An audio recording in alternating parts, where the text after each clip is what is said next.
Are there any additions and or deletions from our agenda for today? Staff has none, Mr. Chairman. Anybody else? Nope. Right today, we'll open it up for public comment then. And Mr. O'Connor, you're here. I know you want to speak, so why don't you step up and speak? That's all right. I'm fine. Nothing to say? All right, then we'll close the public comment, seeing no one else. Uh-oh. May I repeat that? Mr. Connor said that. It's in the minutes. It's in the minutes, please. No, I'll leave that alone. All right. I'd like to have the approval of the minutes. And has everybody read them? They're short this time, so I know we all did. I had one small correction. I know some people up here use on the top of page 3. Some people up here, not necessarily on this board, use the word mute instead of moot. I'm not one of them, so I would suggest we correct that I use the word moot. I noticed that. After that major correction, is there the anything? second line? Yeah, third line. A third line, second paragraph. Yes. And what would you like that word to be? Moot. Moot. Spelled? M-O-O-T. Oh, gotcha. Gotcha. Yeah. As opposed to M-U-T-E. And I know the difference. So we have a motion to accept the minutes. So moved. Second? As Second. modified. As modified. Modified. All in Thank you. favor, say aye. Aye. Aye. The next item today is an ordinance of the City of Vero Beach, Florida, amending Chapter 60, Appendix Definition of the Code of the City of Vero Beach by creating a definition for community garden, amending Chapter 64, Article 1, Development Review by creating Section 64.14, Community Gardens, providing for procedures and standards for regulating community gardens, amending pertinent sections of Chapter 61 Residential Zoning Districts, Article 1, 3, 4, and 5 to provide for community gardens as a principal use in the residential zoning district, providing for conflict and severability, providing for an effective date, number Z13000010TXT. Mr. McGarity, Thank you, Mr. Chairman. Looks like we have a big crowd today, so Yeah, keep this briefing very short. Basically, before you, I have the ordinance has been revised since the workshop we had. I incorporated the suggestions you all made at the workshop one, and I photographed the existing property as suggested. Has been put in there. A 10-foot restriction on stakes or any other kind of plant supporting materials. We agreed to do that. We've also made some minor editorial changes just to make it read better and get rid of there was some ambiguity in some areas, but there was nothing substantive done. Lastly, we put in a fee. I've got to have a fee for this. It takes up time to review this and to make sure we administer. So a $55 fee is generally what we require on a code compliance certification application. So that's a reasonable thing. We're not trying to prevent these kind of things, but we need to at least cover some of the processing costs. That's all I have, Mr. Chairman, but unless you have specific questions you'd like to ask me of this before. There isn't much of a hearing here since we don't have anybody, but we have to. I think I'll just open it up to the board to have comments and suggestions. And Go ahead. I do have just the one question. And we do still need to open up to a public hearing we have just to for the open record. for the public? Yes, sir. Okay, we've opened up for Mr. O'Connor. Do you wish to speak now? Not at this time. All right. We'll not, seeing nobody else, we'll close the public hearing also. Okay, then just the one comment or question I had. This all arose because of a code enforcement issue. Yes. And has the ordinance as it is now, does it address the problems that code enforcement found? Yes. I mean, Will Trimmel we worked with him on this. He's been very satisfied. It'll take care of his specific issue. The only thing I haven't talked to him is once we get the ordinance in place, is he can continue his garden, and I have to work that out because he'll have to get a permit at that time. But so, we don't see any. It should take care of the. Okay, allow so it this was the fact opportunity. that it was a community garden, not that it was an eyesore or that the code enforcement. In fact, as everybody have seen it, including the city council, it looked great. I mean, so it was a little hard to say it was to say that. So it was really a legal matter. Okay. In our ordinance we had to take care of. Thank you. It's my understanding we didn't have a way to address this. Actually, it was really something we had That's never it. thought of. And those things do happen. I mean, I do have some leeway in interpretation, despite what the Code Enforcement Board thinks. But did I get that in? This was beyond what I could do, and so we had to change the code to do that. So, and I think what we've left it open enough that it's pretty general. I don't think it's so specific or hard that we're going to stop this, because I don't think, in general, I think the community wants to see this, or should, well, at least let people do it, and I don't think we should have a whole bunch of rules and regulations on it. I think we've covered the necessary parts. And I didn't see too many corrections, actually, that were, matter of fact, none that were significant. They weren't significant. I think I think we have enough standards in there that it takes care of any of the externalities that would occur on the property, like odors and that kind of thing. So, I think it takes care of it. And as I said, it's a special use permit. And basically, if they don't fulfill the conditions, we have provisions in there how to revoke the permit to end it. So, and they can appeal to you if they don't like the decision of the planning director. Mr. Chairman, my only comment would be, I understand we need to do this, but I don't understand why we need to devote a whole meeting to it unless we're trying to set a record for the world's shortest meeting. I think we don't need to have a whole meeting toward it either. We're having it now. I expect it to go very quickly. I look at that clock. Well, Mr. Chairman, we have to have a public hearing on this. Well, and you can we have have to it be next involved. meeting? So, I think, couldn't we have it next meeting? Was there any urgency? we need to move this forward. I mean, well, I know we didn't have to come here. Is my point. But we're already here now. That's true. There could have been 100 people here. I'm talking about the next time. well, I understand Mark's comment that we should have work to do. This is just something we knew we were going to approve, and I think we want to do it to get it before the city council as soon as possible. So by having this done now, we get to the city council their next meeting. If we waited 2 more weeks, it would just delay the whole process. It would delay that getting to the council, and it would be. I think the council would like to see this as quickly as possible. That's what they asked us to do. Planting season. Get those seeds in. Well, do we have to vote on this? Yeah, we'll look for. If there's no further discussion by the council, I'm looking for a motion then to accept this as it is. So moved. And we have a second? Second. It's been first, we have a moved and seconded. Forgive me. And now we'll take a vote on it. Ms. Polensky? Yes. Mr. Mucher? Yes. Ms. Manous? Yes. Mr. Croteau? Yes. Mr. Lawfer? Yes. Motion passes 5-0. Thank you. As far as I'm concerned, that pretty well adjourns our meeting. Unless Well, there's, you're not going to let me talk? No.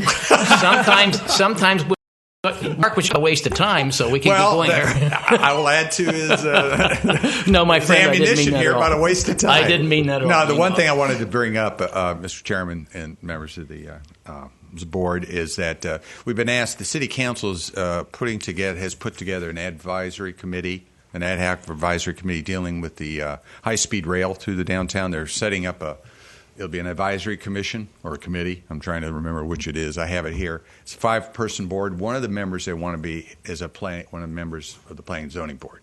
So I'm being asked by the clerk, any of you would like to volunteer for that or to serve on it? It doesn't have a defined period of time. I think they have 6 months before they come back and report, but they're going to be dealing with the high-speed rail, its effects on crossings, property. And one of the things they'll be looking at would be the quiet zones. Right now we're going to have many trains coming through town with the high-speed rail that would create. They have to sound their horns at these intersections. If you do quiet zones, you don't do that under certain conditions. So there are certain things to look at and the ramifications for that. So they would like to have somebody from the board to serve on that. Mr. Chairman, I'd be willing to serve. If somebody else wants to, I wouldn't be upset. But I would warn you that I'm not a big choo-choo fan. Well, I've got some experience in public transportation. I used to chair Public Transportation Authority up in Connecticut. So I'd be happy to do that. Okay. Okay. Anybody else? No. Okay, Don. We'll forward your name on to the clerk. Yes, Don. Okay. The other thing is I just want you to be aware that our staff is now going through more. We're doing reorganization. We've lost another staff person on the budget. So I'll have to be taking up some more review time handling citizens. So we are not going to be able to produce a lot of proactive regulations as we have in the past until at least we get more acclimated on development review and that, and we're moving our offices around.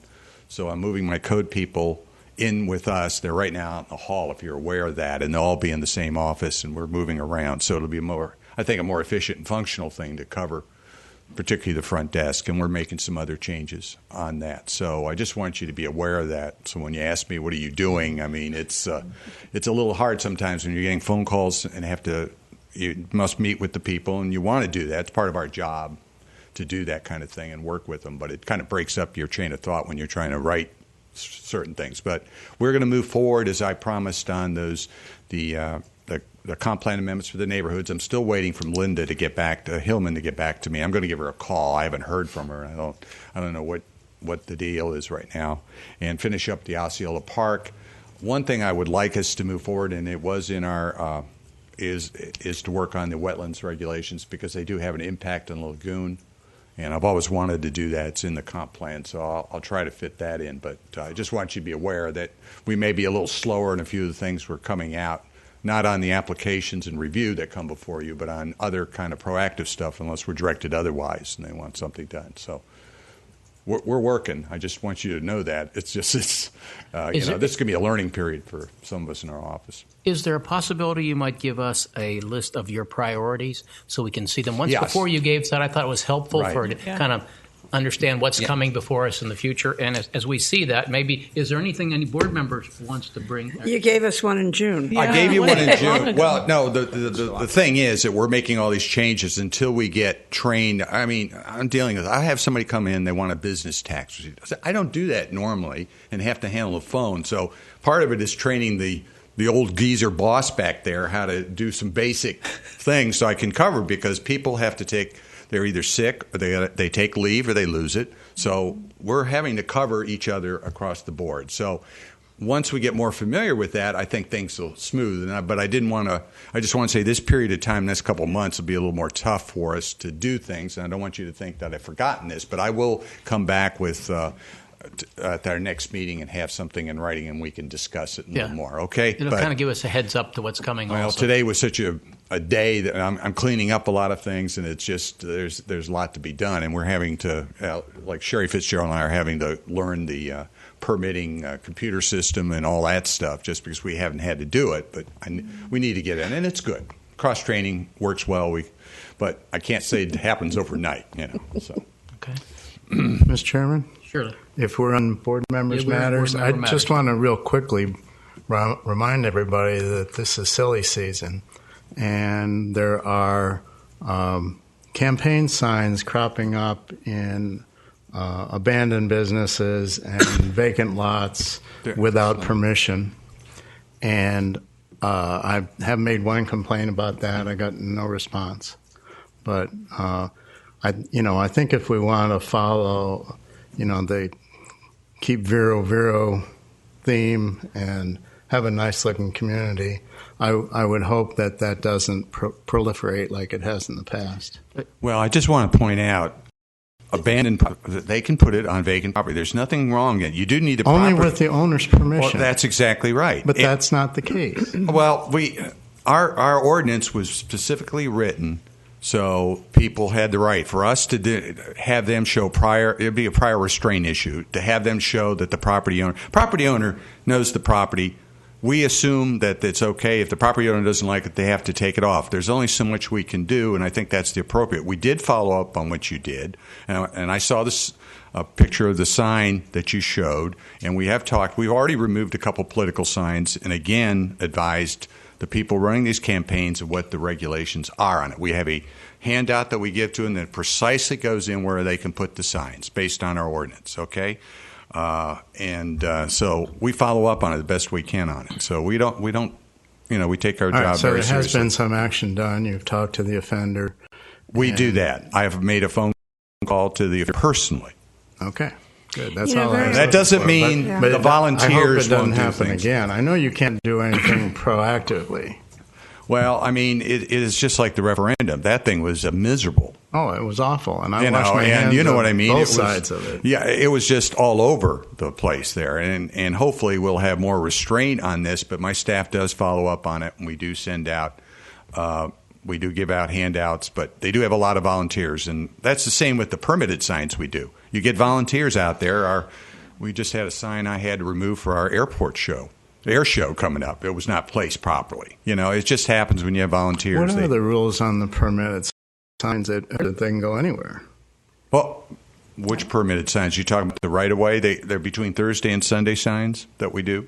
Well, or like the air show signs. I saw one. Yeah, no, they can be on the right-of-way. They're just example. like any type of special event that Okay, they where have the can't same they be? regulations. Where can't they be is my question. They can all be along the right-of-way as long as they're 20 feet apart. Now, we try to follow that up, but that's sometimes difficult.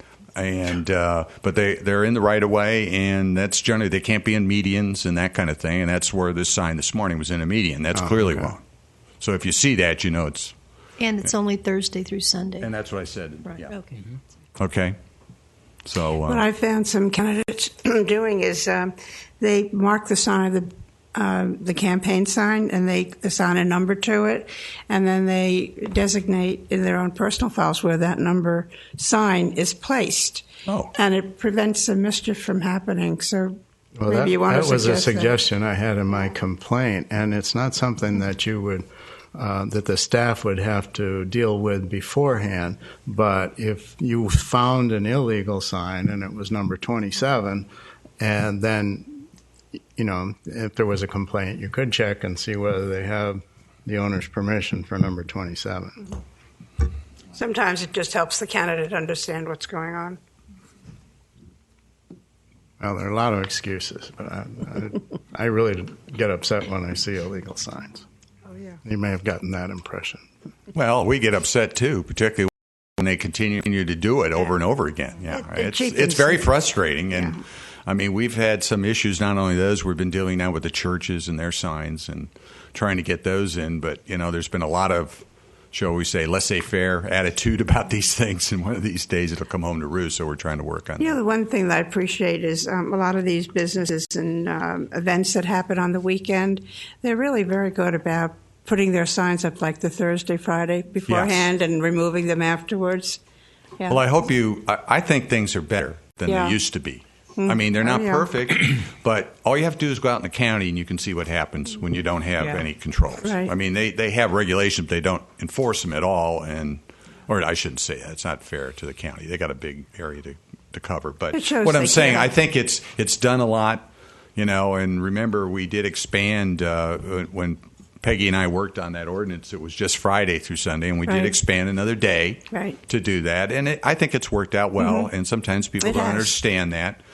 But I think it certainly reduced the clutter in the area. I think a little comparative analysis might be in effect. And I've lived in a number of different cities and still traveled to quite a few. And I think our sign clutter is significantly less than most. I think we're in the top 10, 15%. That would be my guess.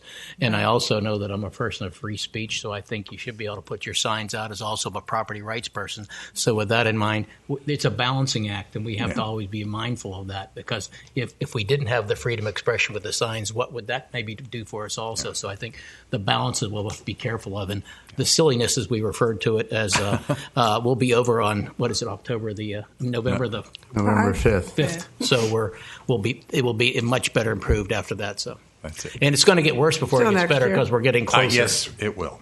So. Is there any additional board members today? Are we at 90 or 60 days? 90 days. So actually, they held off to like 40. I hadn't seen many. You're right. They had held off. Really, they're pretty modestly put out, I think. I wouldn't call it bad at all. Any other board matters? Anybody else? Joe, you okay? All right. I'm looking for somebody to give us an adjournment here. So moved. We're adjourned.